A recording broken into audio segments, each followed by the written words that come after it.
Hey, everybody, welcome to Pep Talk, the podcast that gives you the truth, the whole truth, and nothing but the truth. So help us, God, where we take all these crazy, complex health and wellness and medical topics. We break them down into simple, digestible, easy to understand segments and give you some information so that you can have some knowledge, because knowledge is powerful, but wisdom is taking that knowledge and applying it to your life. I'm your host, Dr. Eric Naputi. Looking forward to take you on this Pep Talk journey today. I want to share something with you that I get questions about all the time. I think it's very important that we have this conversation. How many of you are an adult or children or have children that have ADD or ADHD or a combination of those two, imbalances, if you will, in the body? I'm going to tell you, they're not imbalances. They're actually superpowers. If you can learn how to harness those for good and not evil, it really is amazing. But what I want to talk about today is I want to talk about a new study that just came out of Harvard that I think you need to hear. This is very critical that you hear this study. And then we talk about some real natural solutions of things that you can do to improve the symptoms and the root cause of ADD, ADHD across the globe with people. So check this out. There's a new research that just came out now. Researchers are called for new dose considerations in ADHD medications. There's a new study that shows 81% of high dose medications are causing psychosis. This may be preventable. So check this out. People taking high dose medications for ADD, ADHD are often prescribed certain medications, and now they have a higher risk of developing psychosis, mania, and etc. A new Harvard study shows.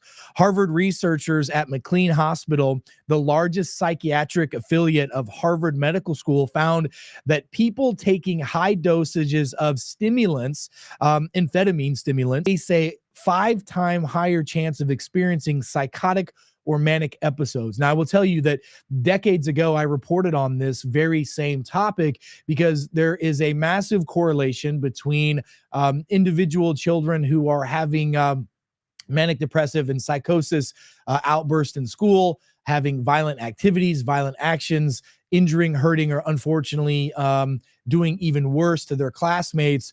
All of them in the history of this have been on some type of ADD, ADHD, or amphetamine type of a medication. Here's what I want you to understand. One of the researchers in the study, Dr. Lauren Morin, a pharmacoepidemiology researcher, says stimulant medications do not have an upper limit dose on their labels, which means a lot of times doctors don't know when to stop the dose of prescribing these things. And their research shows that it is clear that the dose is a factor in psychosis. So if your dose gets too high, then you have a higher risk of psychosis, and people should really consider other alternatives, and especially not going high on the prescription dosages. By the way, for this study, high dose was defined as 30 milligrams of this medication, which is like 40 milligrams of Adderall. So if you're taking 40 milligrams, or more of Adderall, you really need to pay attention to this. And by the way, normally it's 20 milligrams or less. But I will tell you that I am seeing children and adults, especially adult ADD, ADHD, that are doing 40 plus milligrams, and it's not even treating the root cause of the problem. So people taking dosages above 30 to 40 milligrams, it equates to a much higher risk of all mental health illnesses. Older adults are even more susceptible to these risks than children are. Dr. Alex Dimitriou, the founder of the Milo Park Psychiatric and Sleep Medicine Institute, by the way, who was involved heavily in this study, reported that his practice members and most patients require 40 milligrams of Adderall or above. These individuals are more likely to have other comorbidities such as OCD, depression, anxiety, and other problems associated with, the ADHD, ADD spectrum. So the first onset of psychosis and mania in stimulant takers is important to understand. The team analyzed electronic health records of individuals from Mass General, Birmingham Health, the hospital system. covering patients who encountered all the way between 2005 and 2019. So this is a long study. And by the way, this is a study that's been done and out and published for a while. Here we are in 2024, just now talking about this study. What they found was the American Journal of Psychiatry, when comparing this to other studies, especially between the ages of 16 and 35-year-olds who were hospitalized for their first episode of psychosis or mania. Psychosis, by the way, affects the brain, processing information, leading to loss of touch, loss of reality, hallucinations, delusional thoughts. Mania, on the other hand, is characterized by elevated mood, high energy, and really that euphoric feeling. The researchers found that, listen to this, 63% attributable risk for the use of Adderall medications, ADD medications, and etc. So 63% of the individuals that had psychosis or had any type of manic disorders, it was attributed to the medication that they were taking. 63% of those could have been avoided if they would have had the proper dosage, or if they would have had the root cause of their problems addressed and not just treating it with drugs and these medications. Additionally, I think this is important. 81% of the cases involved in with this had high doses could have been avoided if the doctors would have known proper prescription amounts. The researchers found that individuals who took high doses of these medications in the past, several months prior to the manic or to the manic or the depressive states, actually had 5.3 time increase in the risk of being hospitalized for psychosis or manic disorders. This is a really big deal. So, by the way, psychosis is linked to other drugs as well, but really Adderall, Concerta, and these other amphetamine type medications are really a serious issue, including Ritalin and so on and so forth. So what we need to think about, we need to understand, and we need to ask the questions: am I doing the right thing for the symptoms that I have? And I want to just have a real straightforward conversation with you about this. If you are an individual who is taking ADD, ADHD medication and it helps you, and I hear that a lot. I hear a lot of times people say, man, I take these meds and it really helps me. So what can we do from a more natural, more holistic, and a more realistic standpoint to combat the symptoms of ADD, ADHD? First of all, I need you to understand that there is a genetic predisposition to ADD, ADHD, and dopamine type problems. If we don't have the right balance of neurotransmitters in our brain, dopamine, noradrenaline, serotonin, and etc., we're going to have more susceptibility to ADHD, ADD, and the like, whether they're children or they're adults or anybody in between. But the reality of it is that all of those neurotransmitters are made in the GI tract, at least 90% of them. 90% of those are made in the GI tract. So not only is there a genetic predisposition, but there's a GI predisposition as well. So what do I mean by that? So let's talk about the genetic component. Our genes are basically the blueprint of how our cells and our body respond to things. And our cells make up our organs and tissues and our responses to external and internal stimuli. And so the quality of our health is in direct proportion to the health of our cells in our body. And one of the things I want you to understand is that all of us are born with a very unique genetic blueprint, a unique genetic code, if you will. And one of the things that we talk about in the study of epigenetics and the study of nutrigenomics, which is looking at genes and then giving lifestyle accommodations to individuals based off of the genes they have. What should you do? What should you not do? How should you sleep? What should you eat? All those things can be really determined a lot by your genetic makeup. And there are certain sets of genes that predispose people to more ADD, ADHD type symptomatology. In fact, there's a gene called MTHFR. If you have a defect in any of these genes, these are primarily known as methylation genes. But if these genes are not firing like they're supposed to, and you are eating gluten, you are taking synthetic vitamins, especially B vitamins, you're going to be more susceptible to brain-gut imbalances in the body. Now, also, if you, which will lead then to ADD, ADHD type symptoms. If you also have a gene called COMT, you're going to also have an increase of anxiety, depression, and ADD, ADHD type symptoms in the body. So there's a genetic predisposition. So how do you find that out? I mean, you can do a simple nutrigenomic, we call it our DNA discovery test kit that we run. It's a simple saliva test, takes about 2.5 weeks to get the results back. Once you get those results, you get an app that tells you about the mental health aspects of your health. Let me kind of give you an example. Let me pull up my my app. So when I look at this thing, you can have a better idea of what it can tell us. So when I look at this, it's really quite fascinating. If you look at the DNA results. So I'm going to pull up my health insights for mental health. So there are a group of genes that we measure that actually can measure attention span. There's a gene called COMT, B, D, and F gene. There's an OXTR gene. And basically this is an attention span processing gene sequence. And if these genes are out of balance, or we're not sleeping right, eating the right foods, if we're having certain chemical stresses like certain alcohol or gluten or overstimuli of sugars, that can lead to the symptoms of ADD, ADHD, and etc. So what do we do? What do you do for that?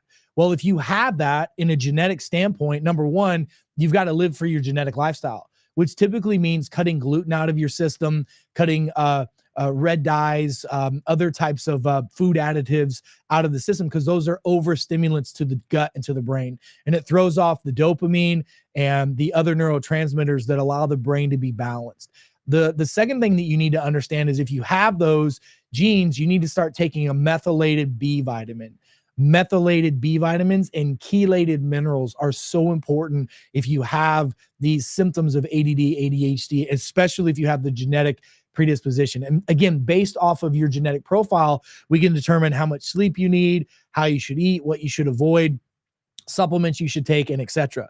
Well, one of the powerful things to understand is also exercise. If you have the genetic predisposition for ADD, ADHD, the energy gets built up in your body, and you have to move your body to get your cerebellum, the part of your brain that needs more stimuli going. That's why you'll see a lot of these kids running around, moving around, or maybe as an adult, when you're on the phone, you have to walk or you have to move, or you think better when you're in motion. Those are signs that you have some of the genetic predispositions for, ADD, ADHD. These are natural solutions you can take, so you don't have to have these medications that are having these harmful side effects. I mean, these side effects are horrible.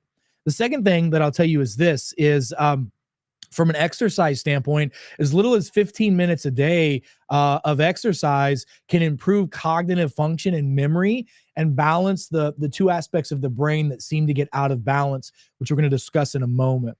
Another thing is if your body is out of a genetic balance, vitamin D3 seems to be a very powerful beneficial. This is the sunshine hormone, and about 900 genes, which is about 1/24th, if you will, of your own genome is stimulated by vitamin D. So taking around 10,000 international units a day of a vitamin D3 is very beneficial for adults, and 2,000 to 5,000 international units a day for children is very beneficial to help with the symptoms of ADD, ADHD. Now, by the way, just so you know, we can also look at our genetic results when it comes to our mental health. Just to give you an idea of some of the insights, I'm looking at my own app right now that has my results on it. We can measure attention span from a genetic standpoint. If caffeine affects focus, if stimulants affect focus, if stress will affect it, if physical exercise will benefit it or cause more harm. And it'll also tell you how much sleep your body needs to properly perform and balance and get rid of the symptoms of ADD, ADHD. A lot of times it's just not living the lifestyle that you're genetically, supposed to do. So that's number one. Number two is the gut. I already told you that 90% of the neurotransmitters in the body, like dopamine, noradrenaline, serotonin, etc., are made in the GI tract. Then they travel up the vagus nerve and stimulate the brain. That's your brain-gut connection. So if the gut's out of balance, the brain's going to be out of balance. So what are things that we can do to help balance the gut? First of all, let's find out if you actually have a condition called leaky gut syndrome, which I'm going to tell you 95% of the population has that because they're not getting enough fiber, which is the prebiotic. Prebiotics are plant-based fibers that actually are the soil or the fuel that feeds the good, healthy bacteria with inside the human body. And when you have the right amount of bacteria in your GI tract, it mixes with that healthy prebiotic and makes something called a postbiotic. Well, most people don't have enough of the prebiotics because they either eat the standard American diet, which is going to destroy the bacteria in the GI tract because it has a lot of glyphosate, a lot of processed foods, a lot of, things that are going to destroy the normal gut bacteria. Number two, they have a lot of antibiotics in their system because they may not be taking antibiotics, which the average American takes 3 antibiotics per year. And one antibiotic can destroy the normal gut bacteria for up to 14 to 18 months. So 3 of them in a year, obviously there's hardly any coming back from that. And antibiotics are massively overprescribed, by the way, globally. But you also have antibiotics, unfortunately, in your water supply. So if you don't have a good filtration system, you're going to be drinking literally antibiotics from the waste system into your water. And a lot of antibiotics are in the meat that people eat, the chicken, the beef, the pork, etc. Farmers have realized that if they inject these animals while they're raising them, they're going to get these animals to get fatter. They're going to be they're going to have more to sell. Well, why does it make them fatter? Well, when you inject them with antibiotics, it destroys the bacteria that helps keep us healthy. Studies have proven that if the bacteria is out of balance in the body, that's where obesity can come from in animals and in human beings. So they're literally injecting the food with this, and that bacteria, antibiotic destroys the normal bacteria in the body. And the third thing is stress. So if your body's under physical, chemical, or neuro-emotional stress, that's going to chip away at the normal gut bacteria, causing your body to have more susceptibility of what we call leaky brain, which can lead to symptoms of ADD, ADHD, and so much more. So getting the gut balanced and first of all, making sure the gut bacteria is where it should be is a powerful tool. One of the things you can do to see if you have leaky gut syndrome, it's a very simple test that all of you can do every day, is simply take first thing in the morning, take a glass of water, take a normal glass of water, fill it up to the top with water. It has to be a glass that you can see through. And what I want you to do is before you eat anything, drink anything, brush your teeth, rinse your mouth out, whatever, I want you to spit saliva into that cup, into the water. And let it sit for about 15 minutes. And 15 minutes later, come back and then look at the saliva. Healthy spit that doesn't have overgrowth of bacteria, candida, yeast, fungus, or any of the signs of leaky gut is going to float on the top of the cup. If you have any of those bacteria or chances of leaky gut, the bacteria is going to streak or sink all the way down to the bottom. And that's a good sign that you've got leaky gut syndrome. So what do you do about it? Get on a proper probiotic, number one that's going to have survivability when you ingest it, get it past the stomach acid into the small intestine. That is so powerful. I can't even tell you how important that is. And that's why we use a patented delivery system in the formulas that we use. We call it master microbiotic formula. It uses patented technology that allows the spore-based bacteria to get past the stomach into the small intestine. It has a 99% survivability, which is the key. We want that bacteria to survive the stomach acid. Normal probiotics, when you ingest them, most of them are culture-based bacteria, and they don't really stimulate the GI tract like it's supposed to. And we only absorb, in most cases, about 8 to 10% of whatever supplements we ingest, unless they have a delivery system that is going to increase the survivability. So that's a powerful tool. Number two, increase your fiber. Start taking some plant-based fibers. Literally, an apple a day keeping the doctor away is because that apple has some healthy fiber in it that feeds the bacteria in the GI tract. And then also has some enzymes in it called pectinase that helps with digestion. If you'll get the fiber, you'll get the bacteria in your body, and you start eating some good, healthy fats like extra virgin olive oil, coconut oil, and the best is ghee butter. Ghee butter is a short chain fatty acid that can actually help heal and seal the gut from leaky gut syndrome. So now you've got your prebiotic, your probiotic, and your postbiotic. It's a great way to help your body. Start eating some fermented foods every day. Kimchi, sauerkraut, those kinds of things are very, very beneficial on a regular basis because that's a natural way to get your bacteria to build up in your system.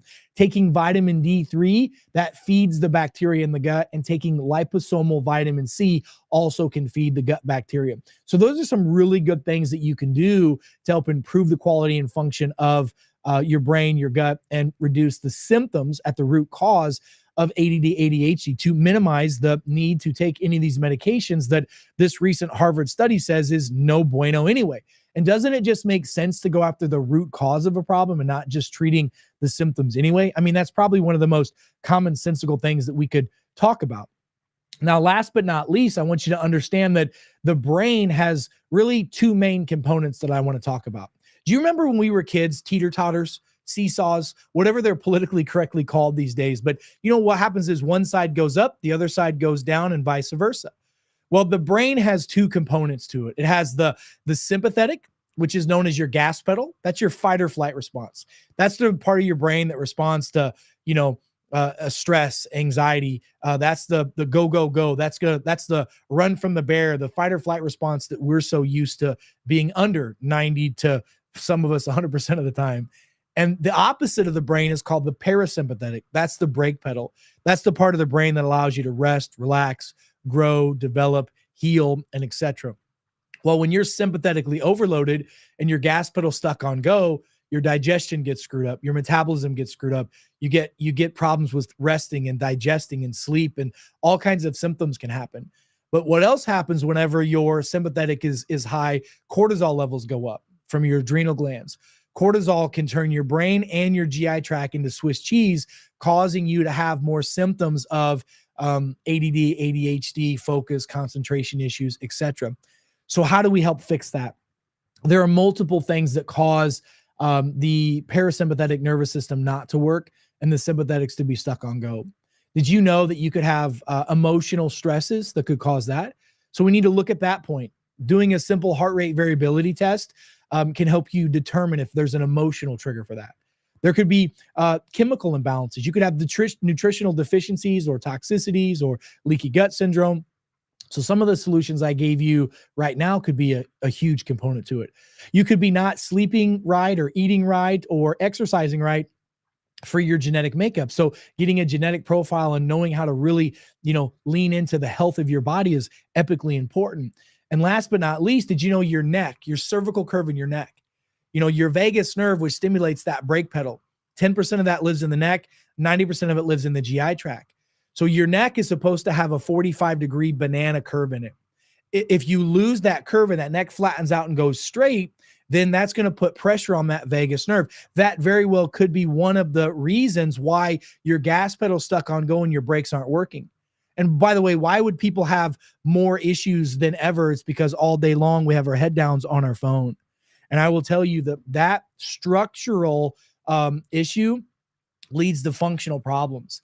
And if you look at most kids and most adults that have ADD and ADHD, their head's kind of forward from a postural standpoint. Their neck's supposed to be curved back like it's supposed to. So using techniques to restore the curve in the spine, going to see a chiropractor or an osteopath that knows how to restore normal motion, or a physiologist or a kinesiologist or even a physical therapist that knows how to help with that, may be a very beneficial tool for you to help get to the root cause of those issues. So I wanted to bring this up. High dose ADD, ADHD drugs are linked now to higher risk of psychosis and mania, Harvard study shows. So I just gave you a problem and we gave you a solution. And that's what we're all about here at Pep Talk. So folks, I would encourage you to go back, listen to this PEP podcast again, go to our website. That's peptalk.world. That's peptalk.world. Like, subscribe, and share that with your friends, family members, and loved ones. And make sure that you guys are paying attention to what's going on. The truth will set you free, but you got to learn the truth. And remember, knowledge is powerful, but wisdom is taking that knowledge and applying it to your life. So folks, until we meet again, I'm Dr. Eric Naputi. God bless you. God bless America, and God bless the world. Stay smart out there, and I'll see you soon. Be well.